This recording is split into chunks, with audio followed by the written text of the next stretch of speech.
के global sentiments मिले जुले दिख रहे हैं हमें और मार्केट जो है वो थोड़ा सा नीचे की तरफ ओपन हो सकती है। वीक ओपनिंग गिफ्ट निफ्टी है वो दिखा रहा है आधा परसेंट 0.40% के आसपास की प्रेजेंट टाइम पे जब मैं ये वीडियो बना रहा हूँ। तो देखते हैं क्या होता है आगे मार्केट में। और अच्छा भी है ना, अब इतने 2-3 दिन से इतना चढ़ा है मार्केट 5-6%। तो आज अगर प्रॉफिट बुकिंग होती है तो वो जायज है, इसमें कोई दिक्कत नहीं है।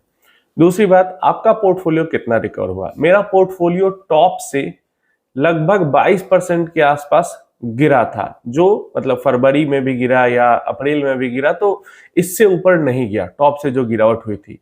और अभी रिकवरी हो के टॉप से मेरा पोर्टफोलियो जो है वो सिर्फ और सिर्फ 13% डाउन है। आपका पोर्टफोलियो पीक टाइम से कितना डाउन है ये नीचे कमेंट में जरूर बताना। मेरे पोर्टफोलियो का पीक नवंबर में बना था, सितंबर में नहीं, नवंबर में। तो आप बताना कितना डाउन है आपका। चलिए, इस वीडियो के अंदर हम बात कर रहे हैं कि कैसे आरबीआई के रेट कट ने अब वो साइकिल शुरू कर दिया है, जिसका इफेक्ट धीरे धीरे अगले 1-2-3 महीने में, मतलब नेक्स्ट क्वार्टर के जो रिजल्ट्स आएंगे उस पे हमको इसका फायदा देखने को मिलेगा। और कुछ फायदा तो इंस्टेंट भी शुरू हो जाएगा।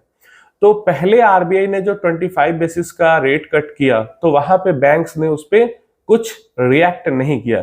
लेकिन दूसरा जब 25 बेसिस का पिछले हफ्ते में रेट कट हुआ है तो अब 50 बेसिस पॉइंट, मतलब आधा परसेंट का रेट कट आरबीआई ने कर दिया है। तो यहाँ पे HDFC bank, yes bank, SBI, PNB, bank of India, Indian bank, ये कुछ जो टॉप के बैंक्स हैं, एक्सिस बैंक, आईसीआईसीआई, कोटक, इन सब के बारे में अभी नहीं न्यूज आई, इन्होंने अभी डिसीजन नहीं लिया या फिर ले रहे होंगे, प्रोसेस में होंगे, धीरे धीरे करके सब बैंक करेंगे। तो ये जो बैंक है जिनके मैंने नाम बताए, ये सब भी अब अपने रेट कट कर चुके हैं। कुछ का 12 अप्रैल, कुछ का 15 अप्रैल से ऑलरेडी लागू हो चुका है। क्या लागू है?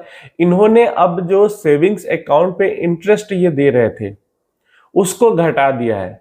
किसी ने आधा परसेंट से घटाया, किसी ने 0.40, 0.25% से घटा दिया है उसको। और एफडी पे भी जो ये इंटरेस्ट रेट दे रहे थे उसको भी 0.25, 0.35, 0.40% तक से घटाया है, अलग अलग टेन्योर के अकॉर्डिंग। तो आपको लगा कि क्या यार 0.25, 0.30% से क्या फर्क पड़ता है? आपको फर्क नहीं पड़ता, पर जिसके करोड़ों रुपए इन्वेस्टेड होते हैं ना, उसको आधा परसेंट, 0.10% से भी काफी फर्क पड़ता है, क्योंकि बहुत बड़ा नंबर होता है वो। तो इसलिए एक तो फायदा ये है स्टॉक मार्केट को कि अभी तो शुरुआत हुई है, आगे चल के जब आरबीआई और रेट कट करेगी तो इधर इंटरेस्ट रेट और घटेंगे। और ये जब और आरबीआई रेट करेगी ही कम, क्योंकि इन्फ्लेशन के नंबर्स कम आ रहे हैं।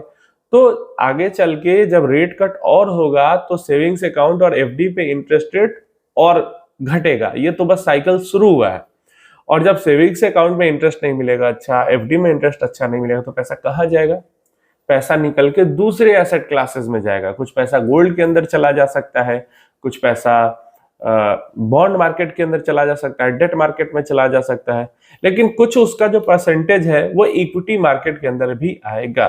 तो इनफ्लो, इक्विटी मार्केट का इनफ्लो बढ़ाने में हेल्प करेगा। पिछले 4 महीने पहले तक ऑल टाइम हाई एसआईपी का फ्लो या इक्विटी मार्केट का इनफ्लो था, तब जबकि इंटरेस्ट रेट बहुत ज्यादा हाई था हमारे कंट्री के अंदर।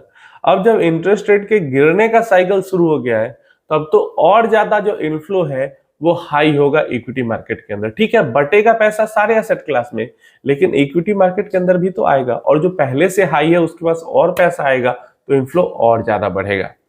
तो पहला तो ये फायदा होगा डायरेक्टली कि लिक्विडिटी इंप्रूव होगी मार्केट के अंदर में, पैसा आएगा मार्केट के अंदर में। दूसरा, यहाँ पे लोन्स पे भी इंटरेस्ट रेट घटाए जा रहे हैं। एवरेजली 0.25 से 0.40% तक अलग अलग बैंक्स ने इंटरेस्ट रेट घटाए हैं अलग अलग लोन्स पे। तो इससे क्या फायदा है? इससे फायदा है कि जो बिजनेसेस ने लोन लिया है उनको अब कम इंटरेस्ट चुकाना होगा बैंक्स को। और आपको लगता है कि इतना से क्या फर्क पड़ेगा? 50 करोड़, 100 करोड़, 500 करोड़, 1000 करोड़ का लोन जिसने लिया है उसको अगर 0.25% भी कम इंटरेस्ट चुकाना पड़े, मंथली जो जा रहा है पैसा, तो उसके लिए कितना बड़ा बेनिफिट हो जाएगा। और जो ये इंटरेस्ट जाता है वो कहां से जाता है? प्रॉफिट में से ही तो जाता है।